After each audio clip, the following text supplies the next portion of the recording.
युट्यूबवरील उपस्थित सर्व मान्यवर आणि बंधू आणि भगिनी यांना एकच विनंती आहे की कडचं सबस्क्राईब बटन दाबा आणि त्याच कडे नोटिफिकेशन बेल दाबा आणि काय म्हणताय त्याला लावली ती व्हिडिओ. तेव्हा माझं MA फर्स्ट इयरला होते मी 2009 साली, 10 साली MA सेकंडला. तेव्हा माझा इंटरव्ह्यू झाला होता. SP यादव साहेब होते, YY यादव म्हणतात त्यांना, त्या साहेबांनी. तेव्हा मात्र इंटरव्ह्यू आमचा तर कॉन्स्टेबलचा म्हणजे त्या हे झालं, पण माझा अख्खा इंटरव्ह्यू इंग्लिशमध्ये चालला होता आणि मला 25 पैकी 23.5 मार्क्स होते इंटरव्ह्यूला. मी कोल्हापूर जिल्ह्यामध्ये पहिली होती इंटरव्ह्यूला आणि मुलींमध्ये पहिली आणि मुलींमध्ये दुसरी होते. पण आत्ताचं खूप सगळं वास्ट बदलले. मला एवढंच म्हणा की इंटरव्ह्यू हा तुमचं नॉलेज बघत नाहीत. एक कंडिशन म्हणजे एखादी जर सिच्युएशन आली तर त्याला तुम्ही ॲज अ पर्सन म्हणून कसं तुम्ही रिॲक्ट करता हे बघतात. कधी लक्षात ठेवा, इंटरव्ह्यूला तुम्हाला नॉलेज किती आहे, काय विषय, तुमचा इतिहास भूगोल कुणीच बघत नाही तुमचा अभ्यासाबद्दलचं. प्रत्येक प्रश्न तुमच्या माहितीतला नसतो म्हणजे समोरच्या इंटरव्ह्यूवाल्याचा. मग तेव्हा ते बघतात की एखादा जर अडचणीचा किंवा कुठलाही तुमच्यासमोर जर प्रसंग आला तर तुम्ही कसं रिॲक्ट कराल, तुम्ही ती सिच्युएशन कशी हँडल कराल, हा तो माणूस बघत असतो. हे आम्ही आत्ताही बघतो, कारण आम्ही जेव्हा बाहेरचे इंटरव्ह्यू अटेंड करत असतो ना, म्हणजे मुलं आम्ही जाऊन बसतो बघायला.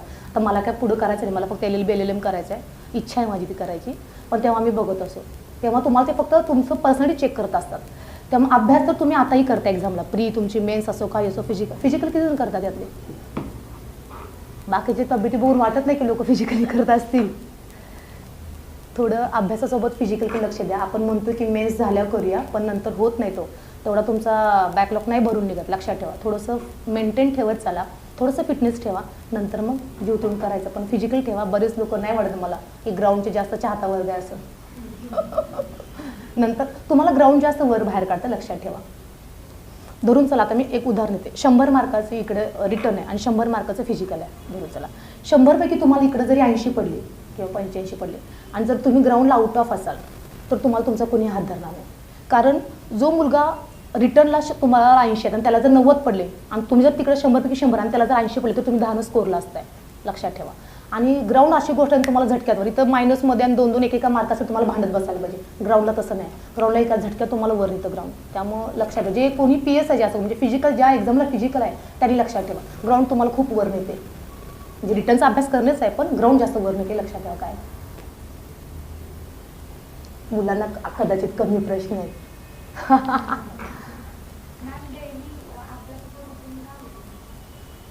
माझ्याकडे 1 महिना होता. मी सकाळी 7ला जाऊन बसायची रात्री 11पर्यंत आणि त्याच्यानंतर बाळाची ड्युटी चालू व्हायची. बाळाला सांभाळायचं, ते रात्रभर जागा असायचं. मग सकाळी 7 ते 11 मी एकच महिना, मी प्रामाणिक सांगते, मी 1 महिना अभ्यास केला. त्याच्याआधी फक्त पुस्तक हातात असायचं पण कधी वाचन झालं नाही. पण जेव्हा कळते आता मला करायचंच आहे आणि जेव्हा डोक्यावर आलं तेव्हा समजलं. तो 1 महिना माझ्या हातात होता आणि तेव्हा सकाळी 7 ते रात्री 11.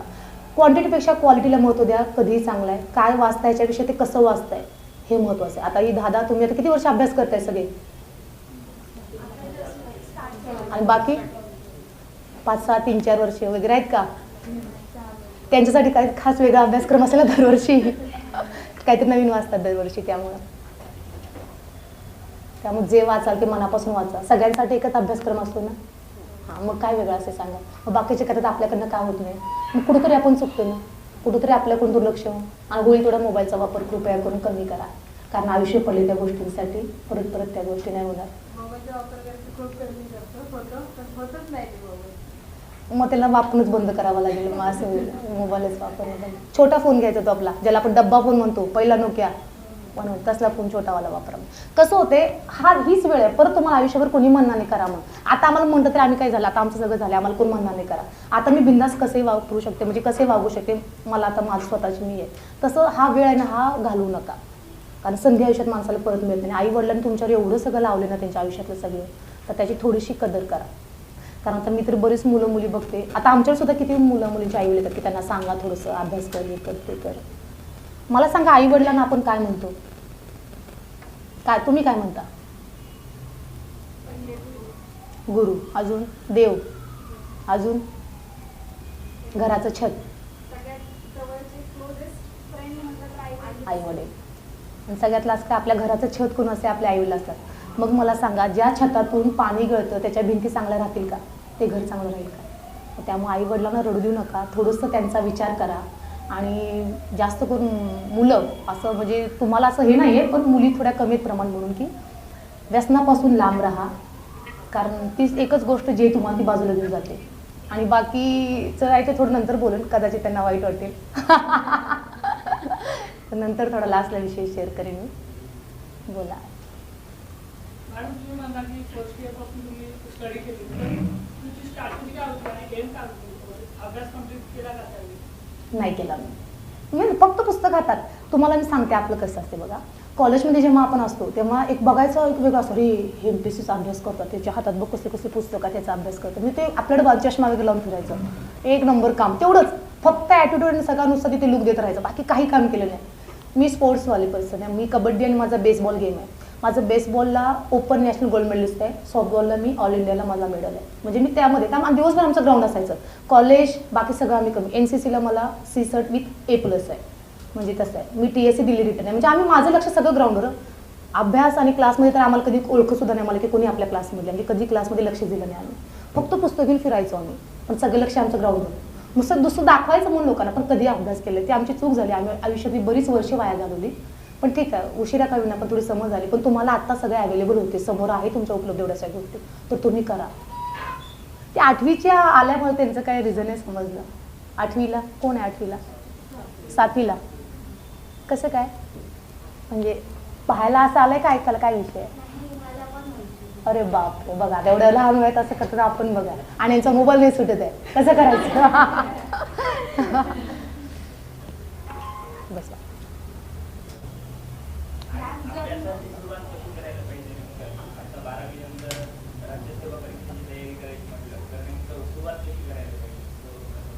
सुरुवात सिलेबसपासून.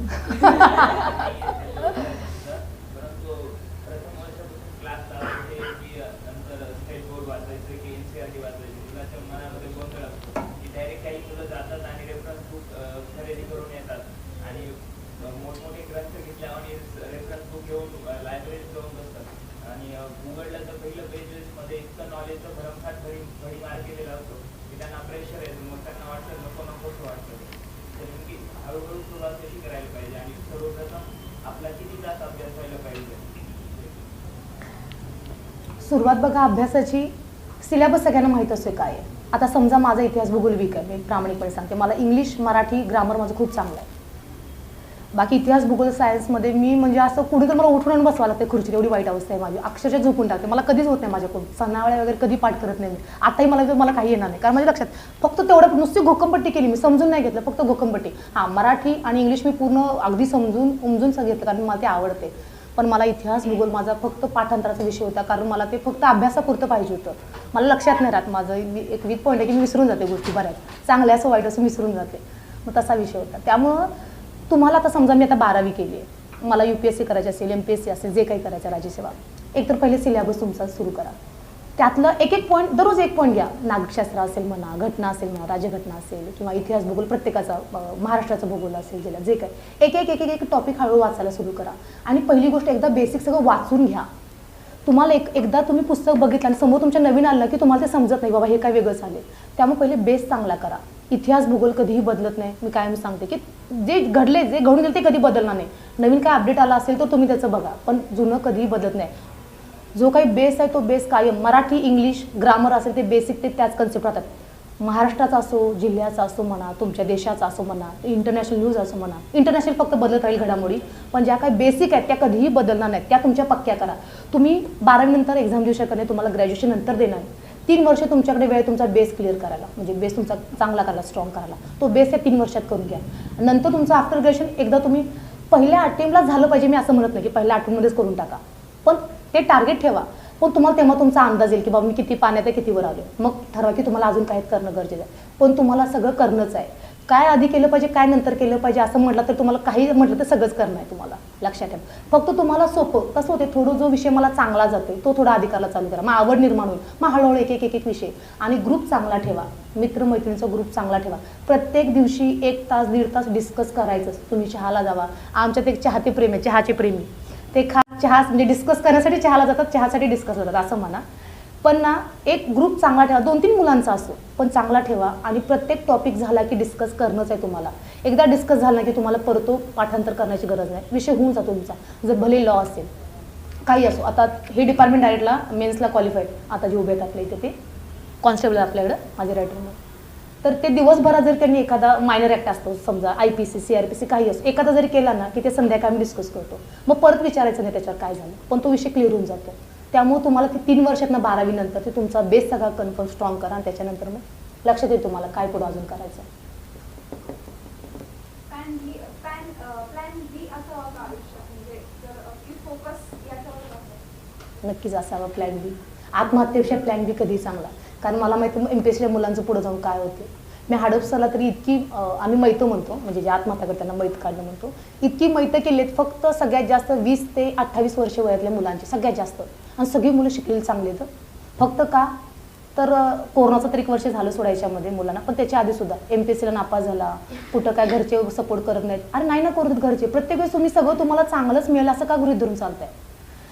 काहीतरी करायचं तुम्हाला स्ट्रॉंग अपोजिट सुद्धा पाहिजे, कायम लक्षात ठेवा. चांगलं मिळालं होत नाही. करता आपलं वय वाढत असतं, मग त्याच्यानंतर एक 28-29 नंतर जर आपण प्रायव्हेट जॉब करायचं तर सहजासहजी आपल्याला कोण देत नाही, त्यामुळे थोडं अवघड असतं वाटतं. म्हणजे तुम्ही म्हणाल की मी निगेटिव्ह नाही नाही, अगदी बरोबर ना, अगदी बरोबर. प्रॅक्टिकल लाईफला अगदी बरोबर आहे. मला सांगा, तुमचं ग्रॅज्युएशन होत असते, तुम्ही आता मला गरज नाही LLB LLM करायची, पण मला माहिती जर उद्या भविष्यात काय झालं तर मी ॲटलिस्ट लॉमध्ये इकडे काहीतरी वकील इकडे कुठं घुसेल मी धरून चला. म्हणजे हा माझा हा विषय आता ह्या स्टेजला. तुमचं धरून चला ग्रॅज्युएशन चालले, तुम्ही अभ्यास करत पोस्ट ग्रॅज्युएशन कराल, 2 बाकीचे तुमचे अदर कम्प्युटरचे क्लासेस असतील म्हणा किंवा इतर काय असेल ते करायला चालू करा. हे बघ लक्षात ठेवा, एक तर तुम्हाला जे करायचं ते 100% करायचं आहे, विषयच नाही आहे. पण तुम्हाला माहिती आहे ना की आयुष्यात आपण इथं प्रत्येकाचे स्ट्रॉंग पॉईंट वीक पॉईंट माहिती आहे. आपल्या माहिती आपल्या इथं जास्त हातचा साथ नाही, आपण उतरलोय पण आपल्याला इथंच आपल्याला टिकावं लागणार नाही. मग तुम्ही प्लॅनला लगेच तयार जमायचं. जास्त वर्ष आयुष्यातली 28-30 ओलांड्याची वाट बघायची नाही. मग तुम्हाला कळते की आता मला इथून पुढचं थोडंसं अवघड आहे. तुम्ही MPSC करताय म्हणजे तुम्ही एक्झाम पास झालाच पाहिजे अजिबात नाही आहे. तुम्ही करा पण झालंच पाहिजे, तुमच्यावर बर्डन नाही. हां, तुमच्या घरची परिस्थिती बघा, काही बघा आणि त्याच्यानुसार तुम्ही ठरवा की प्लॅन बी कसा असला पाहिजे तुमचा. पण तुम्हाला 12वी नंतर म्हणतो आपण ग्रॅज्युएशन, फक्त MPSC की MPSC धरून चालू नका. बाकीचे पण त्याला सपोर्टिव्ह थोडे क्लासेस जे काय असेल ते करत चला. भविष्यात धरून चला. हा आपला नाही प्लॅन सक्सेस झाला तर प्लॅन बी सुद्धा तुम्ही तयार राहिलं पाहिजे. नाहीतर घरच्याने असं नको की माझं मुलांना 10 वर्ष MPSCला घातली आणि पोरगं वाया गेलं. काय होतं माहिती आहे, आपण जे धरून चला जी 8-10 वर्ष आपण वाया घालतो, 5-6 वर्षे घालवतो, 4-5 वर्ष जी काय असेल वर्ष घालवतो, 28 ओलांडी आपल्याला लग्न करणं आहे. मुलगा असो मुलगी असो, 28-30 असो, कधीतरी वयाच्या त्या एका गोष्टीला करायचं त्या स्टेज, ती गोष्ट करणंच आहे तुम्हाला.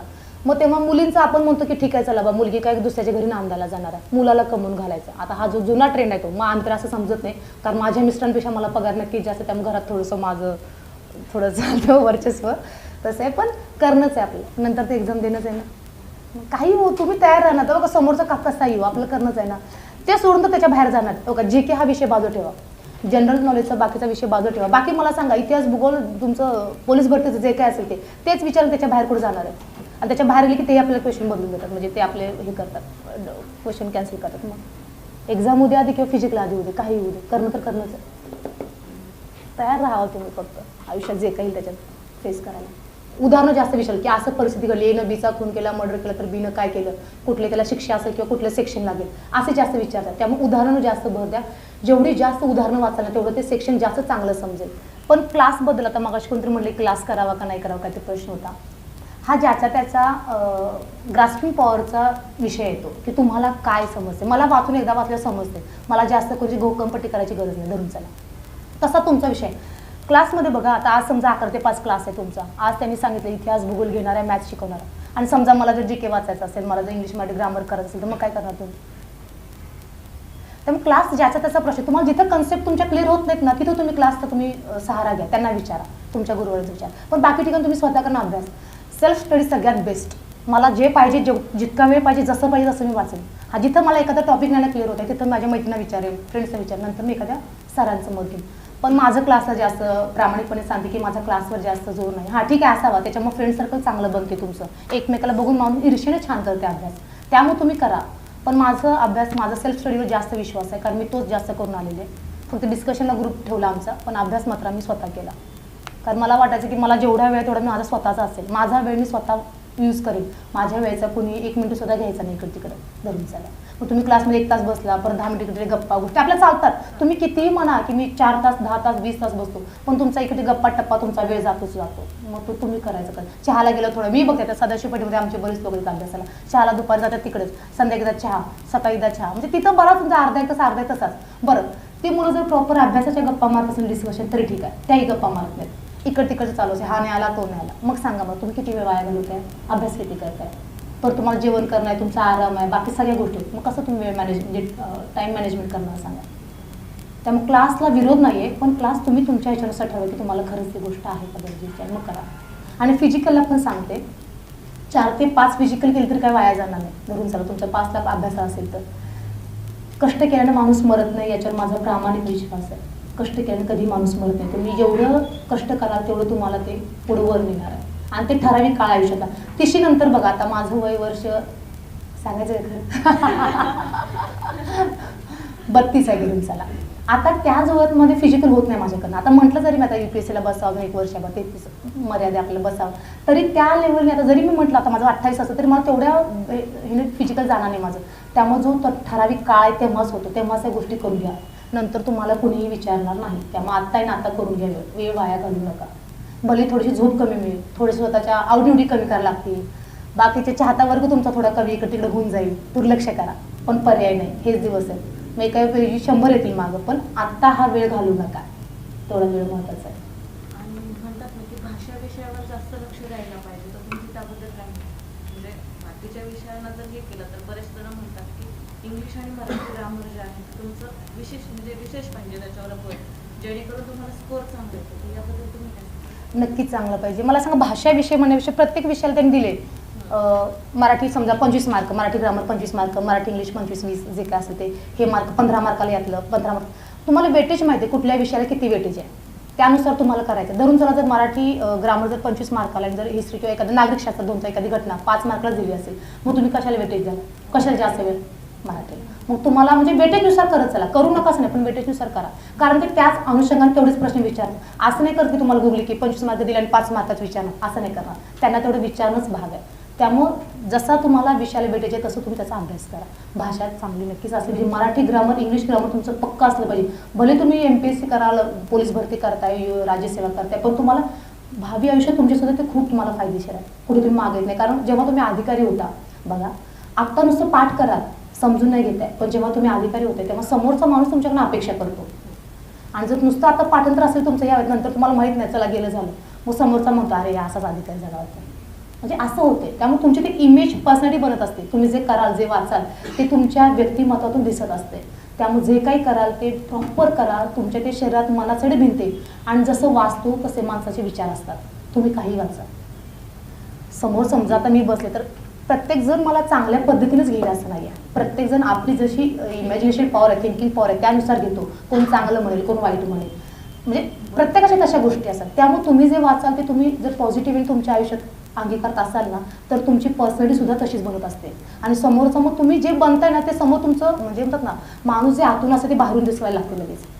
आणि आता समजा मी इथं बसले तर काय कमी भाव किती पॉझिटिव्ह, म्हणजे पटकन दिसून जातं. धरून चालेल किंवा काय निगेटिव्ह सगळं निगेटिव्ह म्हणजे पटकन दिसून जातं. तसं तुमचं बॉडी लँग्वेज बनत असतं. त्यामुळे जे काही वाचा ना ते समजून घेऊन वाचा, कारण तुम्हाला ते लाईफ टाईम तुम्हाला ते साथ देणार असतं. आणि तुमची ती इमेज जर तुम्ही भावी अधिकारी बनणार, विशेष नाही, पण जेव्हा बनाल ना तेव्हा समोरचा तुमच्याकडून ती अपेक्षा ठेवत असतो, तसा आदर्श घेत असतो. त्यामुळं बेस्ट चांगला करा काही असो. आणि पदावर आल्यानंतर इंग्लिश कशी म्हणजे असं म्हणतात की क्षेत्रात आल्यानंतर इंग्लिश बऱ्यापैकी पाहिजे व्यवस्थित, तर कसं वाटतं म्हणजे इंग्लिशवर बऱ्याच जणांचा फोकस किंवा त्याच्यात मायनस प्लस कंटिन्युअसली होतच असतं, तर किती फोकस असावा आणि इंग्लिश फ्लुएंट वगैरे किंवा इंग्लिश कसं असावं? इंग्लिशवर प्रभुत्व असावं विषयच नाही आहे. पण जिथं आता आम्ही नोकरी करतो धरून चला, इथं इंग्लिशचा एकही शब्द आमच्याकडे वापरच होत नाही. थोडा काय आला तर शिवमध्ये, बाकीचा आमच्याकडे इंग्लिशमध्ये काही वापर होत नाही. कारण प्रॉपर मराठीमध्येच आपलं सगळं कामकाज चालतं, मराठी भाषेमध्ये. मग DG ऑफिस कुठेही असो, सगळे कोर्ट सगळीकडे मराठी भाषाच चालते. इंग्लिश फक्त कुठे जेव्हा तुम्हाला पब्लिकला फेस करायचं असतं, जेव्हा पब्लिक तुम्हाला तशा लेवलचे मिळतात धरून चालेल एखादी त्या एरियात लाईन पब्लिक, तेव्हा तुम्हाला त्याला फेस करताना तुम्हाला इंग्लिश आहे. बाकी आता समजा ॲज अ PSM सांगते ज्यांना PSचा अभ्यास करायचा की आम्हाला इंग्लिश आमच्या खात्यामध्ये फारसं वापरलं जात नाही, सगळी मराठी भाषाच. फक्त पब्लिकसोबत बोलताना समोरचं ॲटलिस्ट ना समजून घेता येईल एवढं तर इंग्लिश वाचा, म्हणजे शिका. की समोरचा बोलतं हे तरी कळलं तरी भरपूर झालं. भले आपल्याला ना काही हो, पण त्याचं आपल्याला कळलं पाहिजे. नाही तर दहचा मला जास्त वेळ नाही, आणि तेवढं तर बेस्ट चांगला करा इंग्लिशचा. बाकी मग आपल्याला आजूबाजूचे नेतात निभावून, पण तेवढं चांगलं करा असं.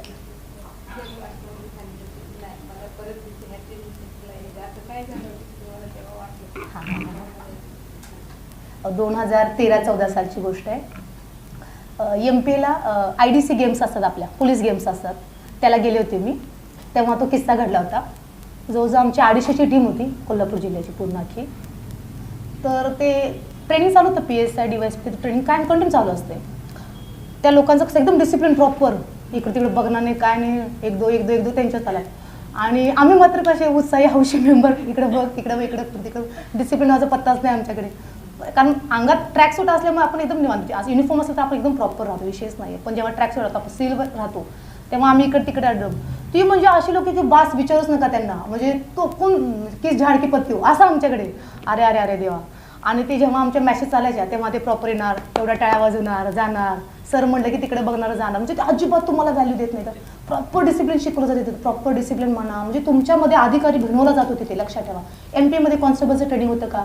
नाही, फक्त अधिकाऱ्यांचं होतं. मग तुम्हाला ते प्रॉपर अधिकारीच बनवून पाठवतात बाहेर, कारण तुमच्या हाताखाली 100 लोक कामाला असतात. त्यांना तुम्हाला लोकांकडून काम करून घ्यायची कला तिथे शिकवली जाते. त्यामुळे तुमच्यामध्ये ते गुण आणि गुण नसा भिनवतात तुम्हाला ते. त्यामुळे त्यांची काही चूक नाही त्या मुलांची, पण तसा तो विषय होता. पण कसं असते, आपण आता तुम्ही तर MPSC करणाऱ्या मुलांना एक ॲटिट्यूड जास्त असतो, कायम मी MPSC करतो, हा काय करते मी MPSC करतो. तसं आम्ही MPSC तर नव्हतो, पण आम्ही पोलीस होतो, म्हणजे तो आमच्या ॲटिट्यूड. आणि ती सगळी डायरेक्टची बॅच होती. आणि डायरेक्टच्या मुलांचा फार वेगळा विषय असतो. जर आम्ही डिपार्टमेंटचे असतो तर आम्हाला डिपार्टमेंटमधून आलेला असतो, त्यामुळे आम्हाला थोडासा अनुभव असतो. आमचा बेस असतो की आपण पोलीस आहे, हे वरिष्ठ आहेत वरून चला. पण जे डायरेक्टची मुलं आहेत त्यांना स्टारमधला फरक कळत नाही. 2 स्टार 3 स्टार म्हणा, API PSI PI DYSP ACP पटकन त्यांना समजून जात नाही त्या गोष्टी, तुम्हाला त्याचा गंधच नसतो काही. त्यामुळे ती लोक कशी राहतात त्यांना कोण हे करत नाही. पण जेव्हा आम्ही पोलीस असतो तेव्हा आम्हाला माहिती की बाबा PSI बसत आपण थोडं शांत राहावं, असा विषय असतो. पण तसं तिथं नव्हतं, तिथं तो विषय सगळा वेगळा होता. मग म्हटलं काही उद्या या MPSCला परत येऊन दाखवायचा आपण एकदा. आणि तिथं तुम्ही जर तुम्हाला कधी वेळ मिळाला तर एक नक्की जाऊन या, जर कधी चान्स आला आणि तुम्हाला आत घेत असेल नाही, जसं घेत नाहीत पब्लिकला, पण एकदा मी विचारून बघेन एकदा MPSC सर घेत नाहीत ना, तसं घेतात का? एकदा मी चौकशीने बघते, एकदा जाऊन या. म्हणतात ना सहवासानं माणूस घडतो, तसाच एकदा जाऊन या. त्या तुम्ही मातीत गेलात ना, म्हणजे ते तुम्हाला एकदा तिथं स्पर्श झाला ना की बास, तुम्ही ना असं वेळ येऊन अभ्यासाला लागल, वेळ येऊन. ते तिथलं डिसिप्लिन म्हणा, तिथला सगळा म्हणजे एरिया म्हणा, काही म्हणा, तुम्हाला प्रत्येक ना कणा तुम्हाला तिथं ना अधिकारी होण्याचं ना स्वप्न अजून जास्त दृढ होऊन जातं. इतका विषय आहे, खूप भयानक आहे MP. म्हणजे तिथं गेलेला माणूस कधी असा खाली हात परत, ज्याला व्हायचं आहे ना तो म्हणते, ज्याला फक्त जायचं तो जाऊन येईल, पण ज्याला अधिकारी व्हायचा तो होणार म्हणजे होणार, 100% होणार. आणि त्यावेळेस तसाच विषय होता तो, जेव्हा आम्ही गेम्सला गेलो होतो. मग तिथं त्या लोकांचा तो ॲटिट्यूड बघून म्हटलं की चला आपला ती घुसला पाहिजे ॲटिट्यूड. मग तो जो तिथून 2014 साली बाहेर आले, 15 साली बाहेर आले नशिबानं, म्हणजे तो एकदम हे झाला त्याच्यामध्ये. आणि मग अभ्यासाला सुरुवात झाली, नाहीतर मग घडला नसता अधिकारी. पण MPनं अर्धी MPलाही द्यायला लागेल त्याचा थोडंसं मला खारीचा वाटा, की त्याच्यामुळे आम्ही अधिकारी झालो. थँक्यू. तुम्ही स्पोर्ट्स प्लेअर असल्यामुळे तुम्हाला जास्त फोकस पण जातं तिकडे, आणि त्याच्यामुळे तुम्ही जास्त इंटरॅक्ट करतात. येस, म्हणजे नक्की. फिजिकली जी फिटनेस होतं तो, आणि त्याच्यात कसं असतं फिटनेस असल्यामुळे जसं आपण कंटिन्युअस ॲक्टिव्हिटीमध्ये असल्या कारण ब्रेन पण जसं असतं फिजिकली ॲक्टिव्हिटी छान असतं, जे करतो त्याच्यावर म्हणजे प्रभुत्व मिळवलं जातं आणि ते खूप पटकन कॅच केलं जातं. त्यामुळे त्याचे बेनिफिट तुम्हाला जास्त मिळाले असं मिळालं. अगदी बरं. मी 2010 साली जेव्हा फिजिकल दिलं तेव्हा सुद्धा मला 100पैकी 100 होते. आणि 2016 साली जेव्हा मी फिजिकल दिलं तेव्हा सुद्धा मला 100पैकी 100च होते. ते सावध म्हणजे मुलगी जरी मला झाली, माझी जसं आता तुम्ही ऐकले की जसं माझं 87 किलोवर मी 57 किलो वेट लॉस केलं, तेव्हा सुद्धा माझं फिजिकल तेवढंच होतं. म्हणून म्हटलं की ग्राउंडवर लक्ष द्या. जो माणूस ग्राउंडवर ॲक्टिव्ह असतो ना, तो म्हणजे बाकीच्या तुमची ॲक्टिव्हिटी म्हणजे ती माणसं वेगळी असतात ग्राउंडवाली, त्यांना ग्राउंडचं असतं नशा, ती माणसं फार वेगळी असतात. मी दिवसभर ग्राउंडवर वाचत बसायचे जेव्हा सुरुवातीला असायची ना, कारण मला ना ऊन आवडायचं, म्हणजे अंगावर गेलं नाही, फक्त त्या झळा आवडायच्या उन्हाच्या, त्यांना झोप येत नाही. त्यामुळे त्या झळा तिथं अभ्यास करत बसायची, मला बरं वाटायचं. मग दिवसात बसले ना लायब्ररीच्या बाहेर जाऊन बसायची, मला ऊन आवडायचं. कारण बाहेर तुम्ही जरा AC चालू झाला, फॅन केलं की चालू, एकदा खाऊन आलं तर सुरू झोपायला, त्यामुळे उन्हात बसायचे, मला ते आवडायचं उन्हात अभ्यास करायला. त्यामुळे जागी राहायची खास करून. दुपारनंतर मात्र हळूहळू लायब्ररी जाऊन झोपायला चालू. पण माझा सकाळपासून उन्हात तिकडे अभ्यास चालू व्हायचा. मला ती गोष्ट माझी चांगली की मी ग्राउंड आवड असं, आणि ग्राउंडला बघत बघत समोर अभ्यास, म्हणजे माणसाला एक आवडीची असेल ना आसपास गोष्ट, माणूस अजून जास्त करत. तसं मला ग्राउंडवर अभ्यास जास्त चांगला व्हायचा माझा, शांततेत. आणि खरंच ग्राउंडची प्रॅक्टिस ठेवा. MPSC नसो पण फिजिकल फिट राहा. आयुष्यभर तुम्हाला ती गोष्ट उपयोगाची येईल. कारण माझे वडील जेव्हा गेले तेव्हा मी खूप काही गोष्टी फेस केल्या तब्येतीच्या बाबतीत वडिलांच्या. त्यामुळं तुम्ही स्वतःला फिट ठेवा.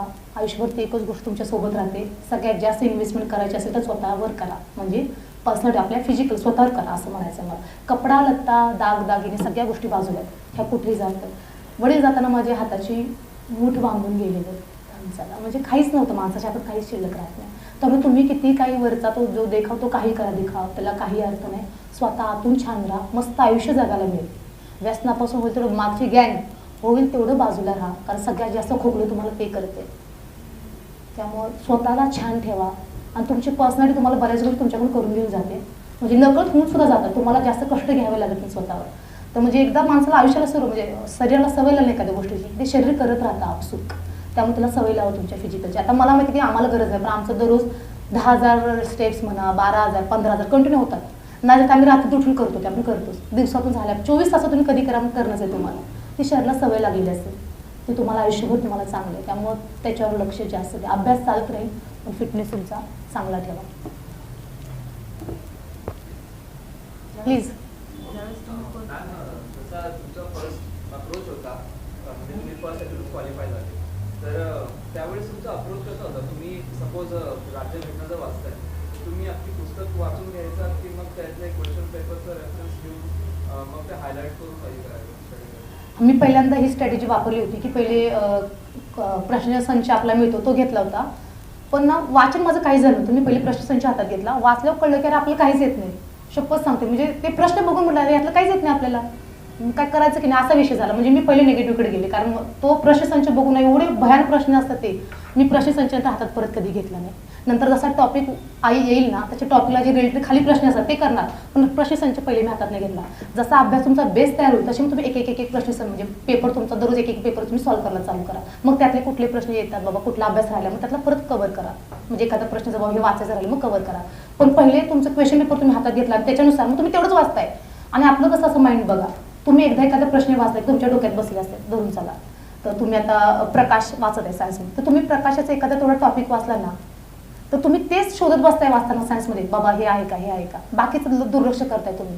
त्यामुळे तुमच्या डोक्यात त्याच गोष्टी बसत. माणूस एकदा वाचून लक्षात ठेवते आणि ते शोधायला चालू करते. मग नवीन काय आसपास सुद्धा बघत नाही, दुर्लक्ष करताय तुम्ही. पहिले थोडंसं असे नका, प्रत्येक विषयाचा थोडा बेस घ्या. सगळंच पुस्तक वाचा आणि ॲटलीस्ट निम्म तरी वाचा, थोडं वाचा, एक टॉपिक कव्हर करा, मगच क्वेश्चन पेपरला हात घाला, लगेच घालू नका.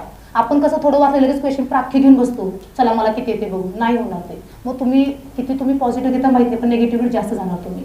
कारण तुम्हाला म्हणजे आता बरंच मला येत नाही, अरे मला येतच नाही, झालंच नाही, मग करणार कधी. असं थोडासा का विना बेस करा आणि मग क्वेश्चन पेपरला हात घाला, कधी चांगला. एक बुक आहे, ते बुक वाचण्यात भरपूर वेळ पण जातो. जसं तुम्ही सांगितलं की तुमच्याकडे कमी वेळात तुम्ही क्वालिफाय झाले, तर तुमचा काय अप्रोच होता? म्हणजे काहीतरी युनिक तुम्ही स्ट्रॅटेजी वापरली असेल? ज्याला करायचं नाही त्याला वेळ कमी पडेल, बरोबर ना. ज्याला करण्याकडे वेळच वेळ, 24 तासात माझ्याकडे. आता जर समजा माझं जर बाळ नसतं, म्हणजे आता जर मुलगी त्यावेळेस जर जन्माला नसती तर मी 100% सकाळी 7 ते रात्री 12 बसले असते धरून चला. रात्री ती 4 तास झोप सफिशियंट आपल्याला, 1-2 तास आपले खाणं पिणं बाकीच्या ॲक्टिव्हिटी काय असेल त्या, बाकीचे 20-20 तास अभ्यास आहे, 18 तास आहे, काय करणार तुम्ही इतका अभ्यास सांगा मला, किती वाचून असणार. तरी जर वेळ कमी पडत असेल म्हणला तर मग आपण घड्याचे तास वाढू. वेळ करण्याला सगळं जग रिकामं असते, लक्षात घ्या. त्यामुळे तुम्ही लिजंड्स नेवर गिव्स रिझन. कधी तुम्हाला कारण, मग तुम्हाला आयुष्यभर कारणच आहे, मग तुम्हाला MPSC वाले पण कारण देणार. त्यामुळे तुम्हाला कारण आयुष्यात शोधायची नाही, तुम्हाला उत्तरं शोधायचे. प्रश्न द्यायला लोक पडले, तुम्ही उत्तरं फक्त शोधायला चालू करा स्वतःची. सांगितलं मी अभ्यास खरंच सांगत आहे, मी अभ्यास त्यावेळेस केला, मला भरती व्हायचं नव्हतं, मी अभ्यास त्यावेळेस केला नाही. म्हणतात ना ते तुम्ही ग्रॅज्युएशनपर्यंत तुमचा जो अभ्यास असेल, मी MA फर्स्ट इयरला होते, तो जो अभ्यास तो निभावलेला. आणि बाकी इतर जे वाचत असतो इकडे तिकडे, माझा MPSCचा अभ्यास चालू होता त्यावेळेस. MPSCचं पुस्तक हातात होतं, भले कमी वाचेल पण माझ्या हातात पुस्तक होतं, मी नजरे खाऊन जायच्या गोष्टी. त्यामुळे भरतीला वेगळं असं मी काहीच केलं नाही. फक्त माझं फिजिकल आउट ऑफ होते, इंटरव्ह्यू माझा 23-25 पैकी तो तिथं कव्हर झाला. इकडे फक्त मला 52 का काहीतरी होतं, म्हणजे कमी मार्क्स होते मला इकडे इंटरव्ह्यूला. रिटर्न माझे जास्त चांगलं नाही, पण माझं इंटरव्ह्यू म्हणा, ग्राउंड म्हणा, मला कुठेही कधी अर्ध्या तरी तुम्ही ग्राउंडवर बोला की तेच करणार, कारण माझ्या नासा तेच भिनले, कधी उठवा तेच होणार आपल्याकडनं, वेगळी तयारी नाही. पण पोलीस भरतीवाल्यांनी MPSCचा अभ्यास करा, लक्षात ठेवा. पोलीस भरती येतात आणि तोही अभ्यास करा.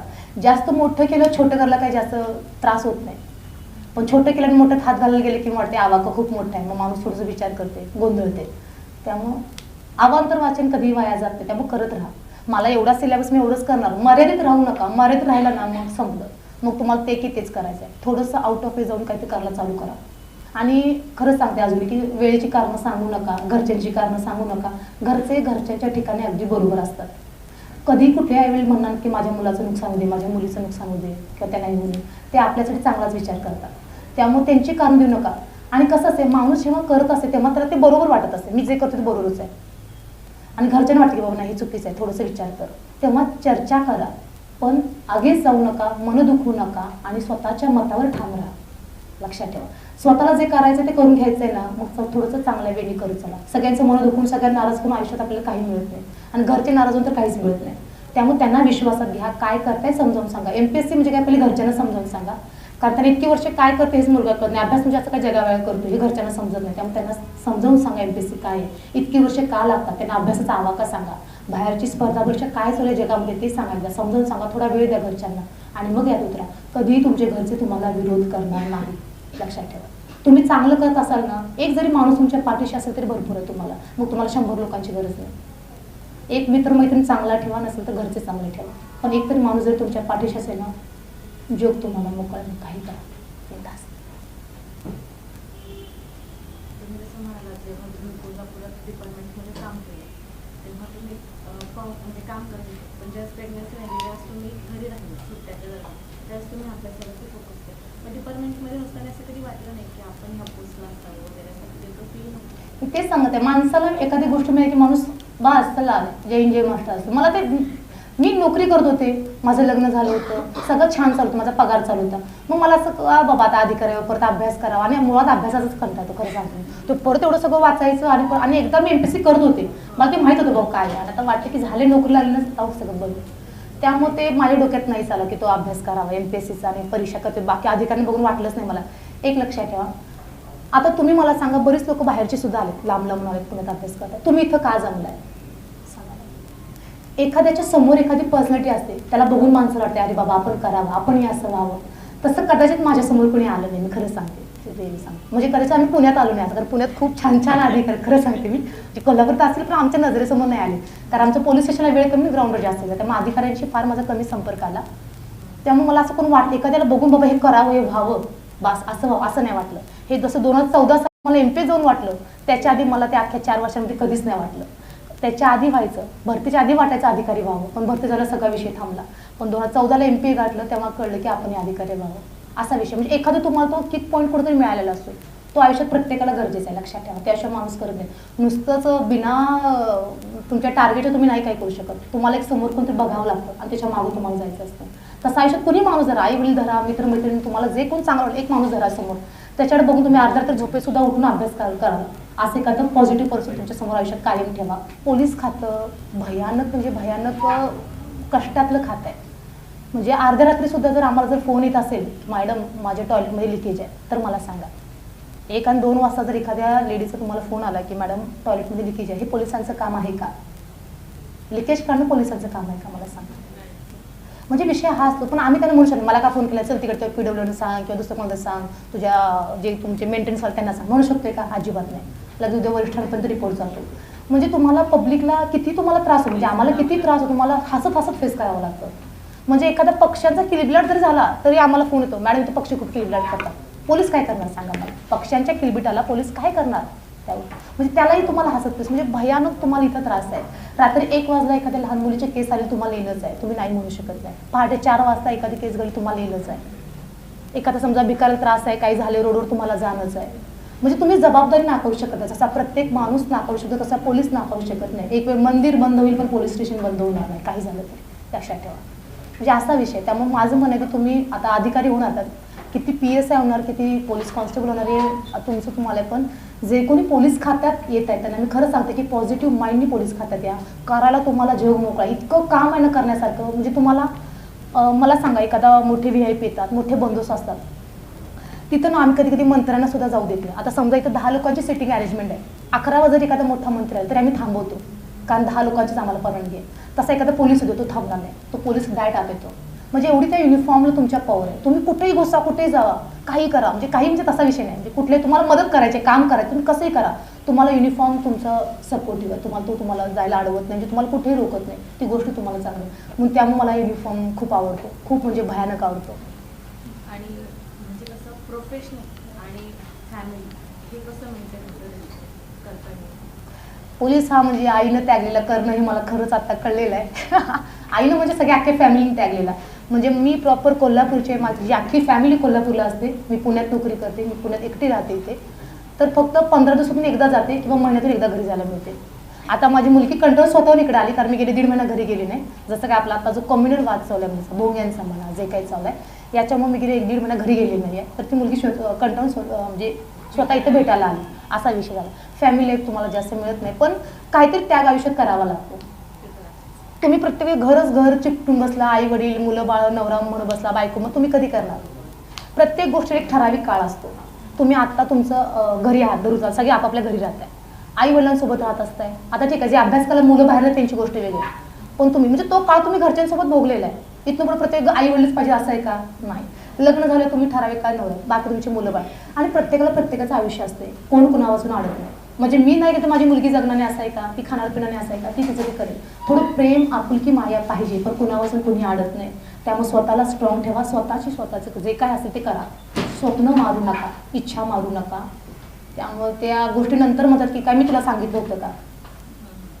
आपण जेव्हा म्हणतो ना, आता समजा मी ह्या वयात म्हटलंय, समजा मी कॉन्स्टेबल असते, बाळा बघ तू झालीस म्हणून माझं स्वप्न राहिलं, मला अधिकारी व्हायचं होतं, ती सरळ म्हणली मी सांगितलं होतं का? मग करायचंच ना तू, साहजिक काय म्हणणार, त्यांची चूक नाही ती, असा विषय असतो. त्यामुळं कुटुंब सांभाळताना बाकीच्या गोष्टी करताना स्वतःची स्वप्न अजिबात कुठेही विसरू द्यायची नाही, काही होऊ दे, लक्षात ठेवा. कारण शेवटी तेच म्हणजे असं वाटतं की अरे एवढं सगळं केलं सगळ्यांसाठी, माझ्या हातात काय राहिलं. समजा आता माझ्या वडिलांनी, माझे वडील सिटी बस ड्रायव्हर होते, त्यांनी प्रचंड आयुष्यात कष्ट केले त्यांच्याकडे. आम्ही 3 मुलं आहेत, म्हणजे मला अजून 2 भावंड आहेत, एक बहीण एक भाऊ आहे. आम्ही तिघं पण MA इकॉनॉमिक्स आहोत. माझा भाऊ आता कोर्टामध्ये क्लार्क म्हणून आहे, बहीण माझी गृहिणी आहे, आणि मी इथं लागले. तर वडिलांना माझ्या खरंच त्यांचं आई वडिलांना आयुष्य जगता आलं नाही. आम्हाला काहीच परिस्थिती नव्हती, त्यांना महिन्याला काहीतरी 4-5 दिवस 15 दिवस काम मिळायचं, त्या पगारात काहीतरी आमचं घर चालायचं. माझी आई काम करायची, मग माझा भाऊही त्यांना मदत करायला कामामध्ये, माझी बहीण करायची. फक्त मी सगळ्यात घरात लहान असल्यामुळे माझ्या नशिबात ते काही जास्त करणं आलं नाही, पण ते सगळे काम करायचे. बरं, जेव्हा थोडंसं वेळ निघून गेली, जेव्हा होतं करायचं, तेव्हा माझे वडील एक्सपायर झाले. आता समजा आम्ही सगळे चांगल्या पोस्टला आहोत, आम्हाला वाटते की करावं, पण आता ते आमच्यात नाही आहेत. मग असं वाटतं की आई वडिलांनी कधी जगायचं. मग आम्ही काय म्हटलं की बाबा आम्हाला कशाला शिकवलं तुम्ही जगायचं तुमचं आयुष्य. मग आता जर हे म्हणतो योग्य आहे का? त्यामुळे आई वडिलांचा विचार करा, त्यांनाही जगू द्या. जसं आपल्याला फिरायला लागतं, आपल्याला फ्रेंड सर्कल असतं, आपल्याला प्रत्येक आपली हाऊस मौस आहे, तसं त्यांचाही विचार करा.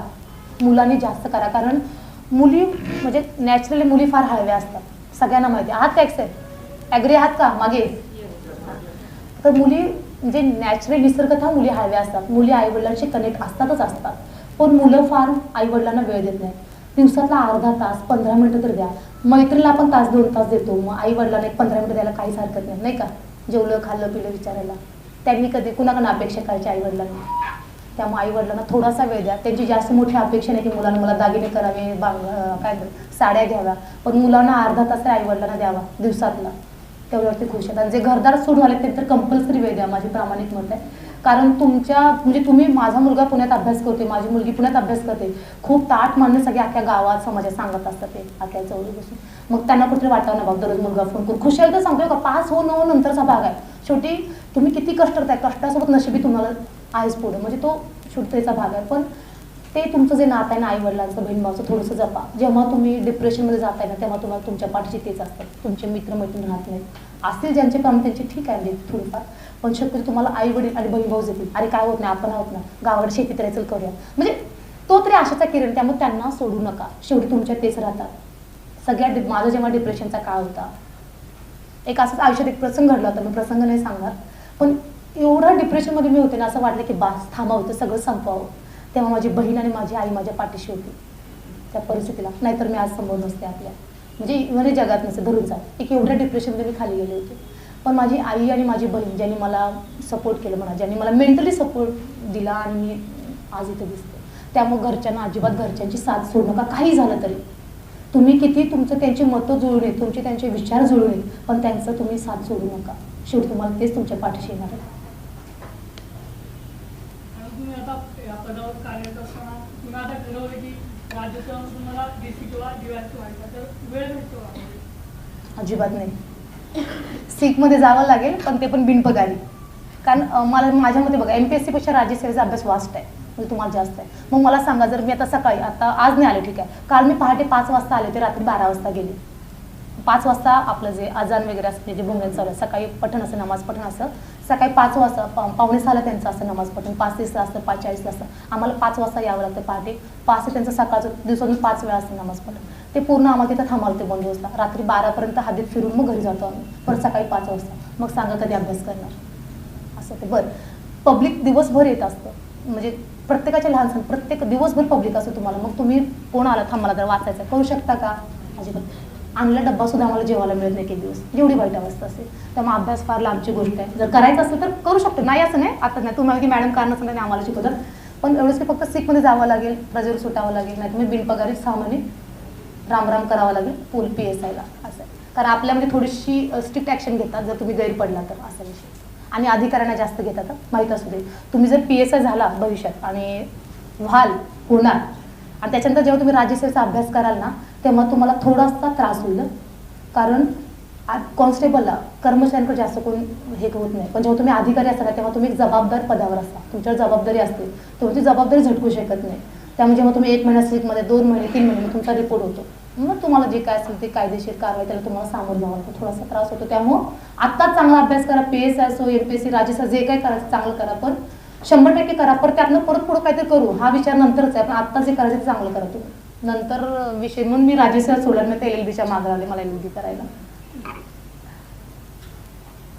कारण समजा पोलीस खात्यात काय झालं तर आपल्याला वकीलगिरी असावी, काय करणार, दुसरं काहीच नाही. कारण मी असताना मी कधी काय ते आपल्या ह्याचे कम्प्युटरचे क्लासेस नाही केले. मला फक्त आपलं MSCID जे लागते बेसिक तेवढंच आम्ही केलं. स्पोर्ट्स होतं, हां मी जिम ट्रेनर वगैरे कुठेही जाईल, जिम ट्रेनर म्हणा किंवा काय, हे चांगलं आहे मला. किंवा जसं तुम्ही आता अकॅडमीला वगैरे असता म्हणा, स्पोर्ट्स हे करेन, कारण तो माझा प्लस पॉईंट, मी ते करेन. जसं म्हणतो ना तुम्ही प्लॅन B वर आयुष्य गेले, तेव्हा ह्या काळामध्ये तुम्हाला हे स्ट्रॉंग करायचं असते. तुम्ही क्लासेस तर घेऊ शकताय. मला सांगा, प्रत्येकात एक काहीतरी चांगलं असते प्रत्येकात. आता मला अभ्यास नाही, पण मला फिजिकलला मी कुठेही तुम्हाला लिंक करा, मी तुम्हाला तुम्ही म्हटलं मॅडम आमचं फिजिकल काय धरून चला, एक मुलं आले 100 तरी मी घेईन. म्हणजे मी जर पोलीस खात्यात नसेल तर मी ते करू शकेन धरून चला. मला MPSC नाही अटेंड झालं, मी PSI नसेल तर मी ते केलं असतं. तुम्ही यांचा इतिहास चांगला त्यांचा भूगोल, तुम्ही ते क्लासेस घ्या. म्हणजे तुम्ही सगळ्यात अंतिम म्हणजे अभ्यासाच्या शेवटी तुम्हाला काहीतरी तुमच्या हातामध्ये उरतं. भले MPSC नाही मिळू, पण तुम्ही वाया नाही जाणार, म्हणजे तुमचं आयुष्य वाया नाही जाणार. तुम्ही काही करा, फक्त लक्षात तुम्ही इतिहास भूगोल, तुमचा इंग्लिश ग्रामर मराठी क्लासेस तरी अटेंड घ्या ना तुम्ही, लोकांचे लहान मुलांचे शाळेच्या इकडे तिकडे ते करा. म्हणजे बघा, नाही असं म्हणू नका की आयुष्य वाया गेलं म्हणू नका. MPSC करणाऱ्या मुलांचं आयुष्य वाया जात नाही, त्यांचं खूप वेगळं असतं. मला MPSCच्या मुलांना भयानक असतं, भयानक. म्हणजे तुम्ही मला बाकीचे लोकही जगतात ना, आपण काहीतरी वेगळं करायला चाललो ना, मग आपल्यात काहीतरी वेगळं आहे. क्वालिटी लक्षात ठेवा, ती तडीच न्यायचा प्रयत्न करा, नाही केलं तर प्लॅन B तयार ठेवायचा. कशाला महत्त्व द्यायचं कशाला नाही हे समजून घ्या. आणि यातली मुलं जी कोण असतील भाई दादा यांच्या पाठीशी, तर त्यांनी थोडंसं तुमचं डायरेक्शन बदला आणि स्वतःच्या टार्गेटवर फोकस करायला सुरुवात करा. आता कारण हे तात्पुरते असतात तुमचे भैया दादा, यांचा वाढदिवस त्यांचा वाढदिवस, गल्लीत काय चालले. 16 ते 18 वगैरे मुलं असतात. समजा 18ला एक दिवस जरी तुम्ही कमी असेल तुम्हाला, तरी तुम्ही कायद्याच्या दृष्टीने बालक आहात. एक दिवस जरी कमी असेल तरी त्या मुलीनं म्हणजे त्या मुलींचं जे काय असेल ते पळून गेले, बाहेर गेले, परत त्यांना आणलं, पळून गेला किडनॅपिंग परत त्यांना घेऊन आलं. नंतर ते नेहमीप्रमाणे घरच्यांचा दबाव घेते, मुलाविरुद्ध गुन्हा, कारण शेवटी मुलीची पडते जसं असं तसं ते चाललं, मुलावर गुन्हा दाखल झाला, मुलाचं अख्खं आयुष्य बरोबर. बघा मुलगी बाजूला ठीक आहे, म्हणजे मुलगी चुकली असं म्हणत नाही मी, पण आणि मुलाचं आयुष्य बरोबर. नंतर पण त्या मुलाला आपली चूक कळली, गुन्हा तर दाखल झाला, विषय नव्हता, कारण शेवटी कायदेशीर आम्ही काय जाणीव नाही, कायद्यात आम्ही तेच करू. गुन्हा तर दाखल झाला, पण जसं तो जामीन सुटला, बाहेर आला जेलमधून, त्याच्यानंतर मात्र मग त्याला एका ठिकाणी जॉबची ऑफर आली. तो इंटरव्ह्यूला होता, ते मला सांगायला मॅडम माझा इंटरव्ह्यू मी जाऊन येतो. इंटरव्ह्यूला झाला, त्याला जॉब लागला, तो सांगायला पेढी मॅडम मला नोकरीला लागली सुधारणा. जितकी छान मुलं आहेत, म्हणजे चुका क्षणिक असतात, पण ती वेळ तुम्ही समजून घ्या. तुम्हाला समोर सांगायला मिळतो नंतर ऐकून घ्या या गोष्टी, असं माझं म्हणणं. कदाचित ते म्हणजे तुम्ही एकदा पोलिसांच्या रेकॉर्ड आला तर मग तुम्हाला जे तुम्ही MPSC म्हणता जो काय तुम्ही जावा, शेवटी पोलीस तुमचं इमेज कागद बनवणार, लक्षात ठेवा. त्यामुळे पोलिसांच्या कागदावर येऊ नका. त्यामुळे तुम्हाला एवढ्यासाठी म्हणजे तुम्ही जेव्हा वेगवेगळ्या जिल्ह्यातून आलाय ना, त्यात तुम्हाला प्लॅटफॉर्म आहे. जर तुमच्या आसपास जर तुमची मुलं जरी मित्र परिवार धरून त्याला कुठं काय वाटतं मुलं चुकीच्या संगती लागत आहेत असे विषय होते, तुम्ही आम्हाला कळवा, आम्ही करतो. तुमच्यामध्ये एखाद्याचं भलं होत असेल तर मग देव तुमच्याकडे खूप चांगलं राहायला बघेल, लवकर तुमचं आयुष्यात बघेल. त्यामुळे ते थोडंसं लक्ष द्या. साहेबांना आमच्या विचारू शकताय, कारण त्यांचे अनुभव विचारा, कारण त्यांचा खूप मोठा अनुभव पाठीशी आहे. 97 ला झालं. तुम्ही कसं स्टडी केलं? येस येस आमच्या वेळेस वेगळी ही होते, अभ्यासक्रम वेगळा होता. माझी 10वी झाली 1992ला.